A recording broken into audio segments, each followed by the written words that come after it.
Subscribe करें विज्ञान TV India को और दबाएं इस बेल आइकन को ताकि आप देख सकें विज्ञान से संबंधित वीडियो सबसे पहले।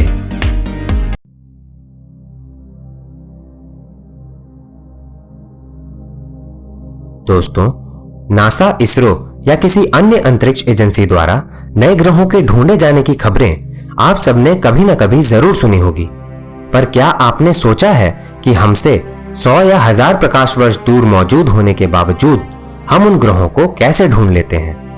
अगर नहीं तो यह एपिसोड केवल आपके लिए है। हमारा ब्रह्मांड इतना विशाल है कि आकार में काफी बड़े होने के बावजूद तारे भी हमें एक रेत के कण जैसे दिखाई देते हैं। अगर ग्रहों की बात करें तो ये मास में तारों से काफी छोटे होते हैं तथा इनके पास तो अपनी खुद की लाइट भी नहीं होती। ऐसे में सुदूर मौजूद ग्रहों को पृथ्वी से डिटेक्ट करना लगभग नामुमकिन होता है। चूंकि हम सीधे ग्रहों को डिटेक्ट नहीं कर सकते, हम तारों की गतिविधियों पर नजर बनाए रखते हैं तथा हर छोटे से छोटे प्रभाव को ऑब्जर्व करने की कोशिश करते हैं जो ग्रहों के कारण अपने मात्र तारे पर होता है। सुदूर मौजूद ग्रहों को ढूंढना काफी कठिन पर दिलचस्प कार्य होता है। आज के इस एपिसोड में हम विस्तार से जानेंगे उन सभी तरीकों के बारे में जिनसे नए ग्रहों को ढूंढा जाता है। तो चलिए शुरू करते हैं आज का यह एपिसोड।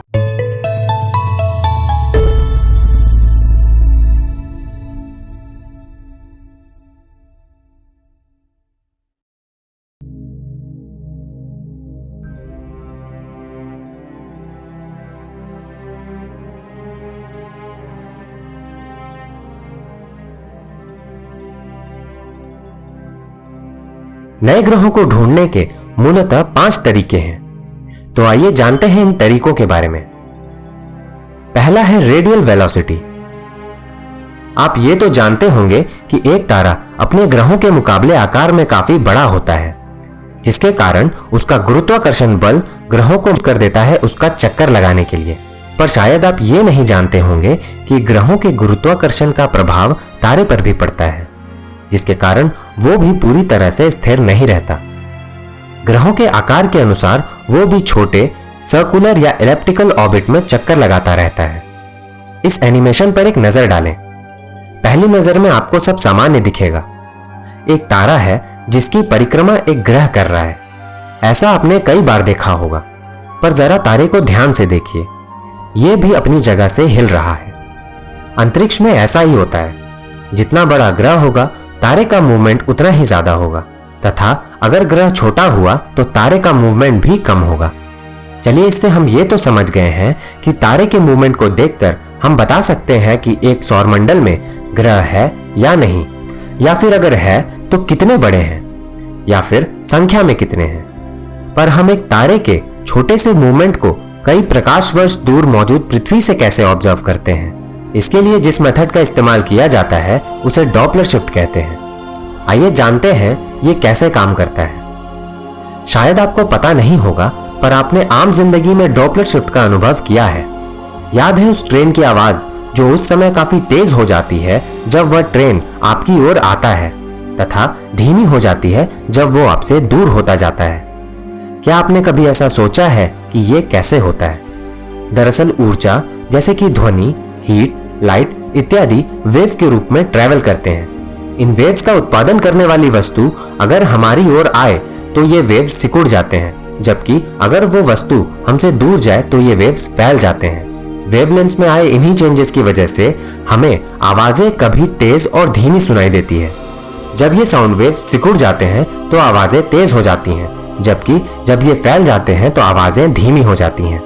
अगर लाइट वेव्स के संदर्भ में बात करूं तो जब ये सिकुड़ते हैं तो हमें ब्लू कलर दिखाई देता है, जबकि जब ये फैलते हैं तो लाल रंग के दिखाई देते हैं। यानी कि अगर कोई तारा हमारी ओर आए तो हमें ब्लू कलर का दिखाई देगा, जबकि अगर ये हमसे दूर जाए तो लाल रंग का।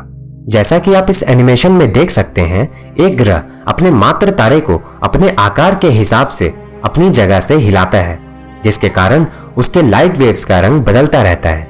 टेलीस्कोप्स की मदद से इनका बारीकी से अध्ययन कर हमें उस तारे की परिक्रमा कर रहे ग्रहों के आकार से लेकर उनकी संख्या का पता चल जाता है।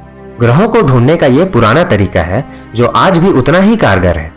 हालांकि अब इसका इस्तेमाल हम केवल इस बात की पुष्टि करने के लिए करते हैं कि जिस सौरमंडल में हम ग्रहों की तलाश कर रहे हैं उसमें सच में ग्रह मौजूद है या नहीं। दूसरा है ट्रांजिट फोटोमेट्री। सूर्य ग्रहण के बारे में तो आप सब जानते ही होंगे। यह तब होता है जब चांद सूर्य के सामने आकर इसे ढक लेता है। दरअसल ट्रांजिट मेथड भी इसी प्रिंसिपल पर काम करता है। जब कोई ग्रह अपने तारे और ऑब्जर्वर के बीच आ जाता है तो वह तारे से आ रहे प्रकाश के कुछ भाग को ब्लॉक कर देता है। ऐसा कुछ समय के लिए ही होता है, पर इस दौरान तारे की चमक थोड़ी कम हो जाती है, जिससे एस्ट्रोनॉमर्स को यह पता चल जाता है कि कोई ग्रह वहां मौजूद है। एक छोटा ग्रह कम लाइट को ब्लॉक करेगा, जबकि एक बड़ा ग्रह ज्यादा। इस तरह हम ग्रहों द्वारा लाइट को ब्लॉक करने के एरिया से उनके आकार का अनुमान लगाते हैं। बिल्कुल इसी प्रिंसिपल का इस्तेमाल कर हमें यह पता चल जाता है कि एक ग्रह वहां मौजूद है या एक से ज्यादा। अगर एक से ज्यादा हुए तो प्रकाश को ज्यादा ब्लॉक करेंगे, वो भी अलग अलग जगहों पर। जो कर्व आप देख रहे हैं उसे लाइट कर्व कहते हैं। यह तारे से आ रहे प्रकाश के स्तर को दर्शाता है। जब कोई ग्रह तारे के सामने आकर उसके प्रकाश के कुछ भाग को रोकता है तो ये लाइट कर्व ब्राइटनेस में आई रुकावट को दर्शाता है।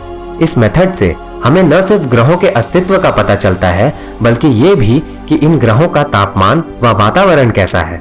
ऐसा इसलिए क्योंकि जब कोई ग्रह एक तारे के सामने आता है तो तारे का प्रकाश उस ग्रह के एटमॉस्फेयर से गुजरते हुए हम तक पहुंचता है। हम लाइट के कलर में आए परिवर्तन का अध्ययन कर उस ग्रह के कॉम्पोजिशन के बारे में पता लगा सकते हैं। इस मेथड का इस्तेमाल कर हमने कई ग्रहों पर मीथेन से लेकर वाष्प तथा तरल पानी की खोज भी की है। तीसरा है डायरेक्ट इमेजिंग।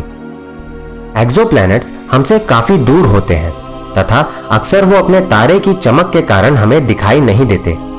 इस कारण सीधे एक ग्रह की तस्वीर खींचना लगभग असंभव हो जाता है, पर इसका भी हल वैज्ञानिकों ने निकाल लिया है। दरअसल ये एक अति साधारण प्रिंसिपल पर काम करता है। एक अति चमकीले दिन में जब आपको सामने की वस्तु ठीक से नहीं दिखाई दे रही होती है तो आप क्या करते हैं? आप अपना हाथ आगे कर अपनी आंखों पर पड़ रहे प्रकाश को रोकते हैं, जिसके बाद आपको वो वस्तु फिर से दिखाई देने लगती है। ठीक इसी प्रकार हमारे टेलीस्कोप्स भी तारे से आ रहे प्रकाश को खुद तक पहुंचने से पहले ही रोक देते हैं, जिसके बाद वो उन ग्रहों की तस्वीर ले पाते हैं जो उस तारे का चक्कर लगा रहे होते हैं। तारों की ओर से आ रहे प्रकाश को रोकने के लिए मूलतः दो तरह के तरीकों को अपनाया जाता है। पहला तरीका है कोनोग्राफी। इस मेथड में हम टेलीस्कोप के अंदर एक डिवाइस डाल देते हैं जो कि तारे के प्रकाश को टेलीस्कोप के डिटेक्टर तक पहुंचने से पहले ही रोक देता है।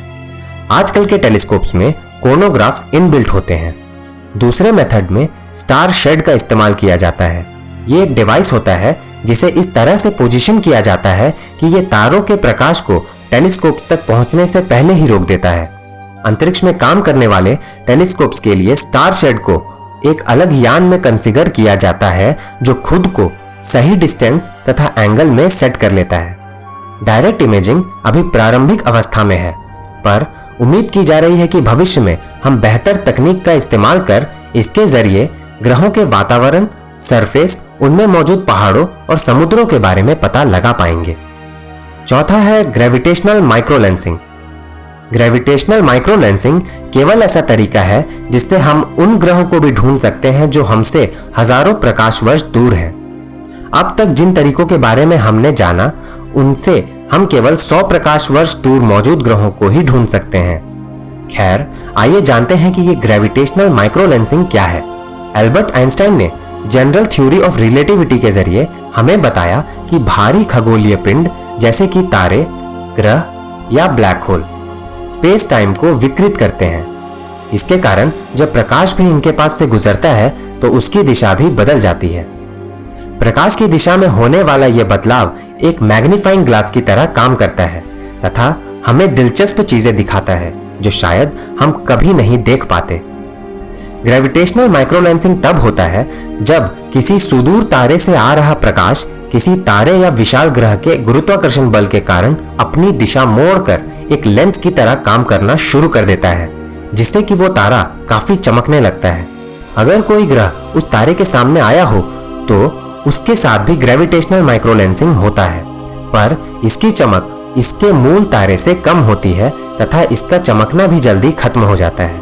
इससे वैज्ञानिकों को पता चल जाता है कि कोई ग्रह उस तारामंडल में मौजूद है। एस्ट्रोनॉमर्स लेंसिंग इवेंट को उस समय डिटेक्ट करना शुरू करते हैं जब उन्हें किसी सुदूर तारे के चमक में लगातार इजाफा होता दिखता है।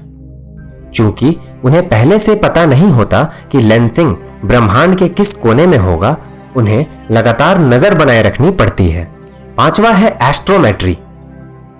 रेडियल वेलोसिटी मेथड में हमने देखा कि ग्रहों के गुरुत्वाकर्षण बल का प्रभाव तारों पर भी पड़ता है, जिसके कारण वो अपनी जगह पे स्थिर नहीं रहते बल्कि छोटे सर्कुलर या एलिप्टिकल ऑर्बिट में चक्कर लगाते रहते हैं। वहां हमने डॉपलर शिफ्ट टेक्निक का इस्तेमाल किया था तारे के मूवमेंट को ऑब्जर्व करने के लिए, पर केवल वही तरीका नहीं है जिससे हम तारे के मूवमेंट को ट्रैक करते हैं। एस्ट्रोनॉमी सबसे पुरानी तकनीक है जो अभी भी इस्तेमाल में है। इस मेथड में तारों के मूवमेंट को ट्रैक करने के लिए हम लंबे समय तक उस तारे तथा उसके सबसे नजदीक मौजूद तारे की तस्वीर लगातार लेते रहते हैं। नजदीक मौजूद तारे को रेफरेंस फ्रेम मानकर हम उन दोनों तारों के बीच की दूरी को कंपेयर कर सकते हैं। अगर उनके बीच की दूरी में कोई भी अंतर आए तो हमें पता चल जाता है कि तारे में मूवमेंट हो रहा है, जिसका मतलब यह है कि वहां ग्रह मौजूद है। क्योंकि यह काफी पुरानी तकनीक है, हम रात्रि में दिखाई देने वाले तारों के ग्रहों को ही केवल इसके जरिए ढूंढ सकते हैं। नए ग्रहों की खोज एक दिलचस्प विषय है। अब तक आप केवल उन ग्रहों के बारे में जानते थे जो ढूंढे जाते थे। आशा करता हूं कि इस एपिसोड के जरिए आप ये समझ गए होंगे कि इन्हें ढूंढा कैसे जाता है। दोस्तों, आज के इस एपिसोड में बस इतना ही। आशा करता हूं कि यह एपिसोड आपको पसंद आया होगा। अगर ऐसा है तो इसे लाइक और शेयर करना न भूलें। अगर आप इस चैनल पर नए हैं तो इसे सब्सक्राइब जरूर करें। तो दोस्तों, मिलते हैं एक दिलचस्प एपिसोड में। तब तक के लिए नमस्कार।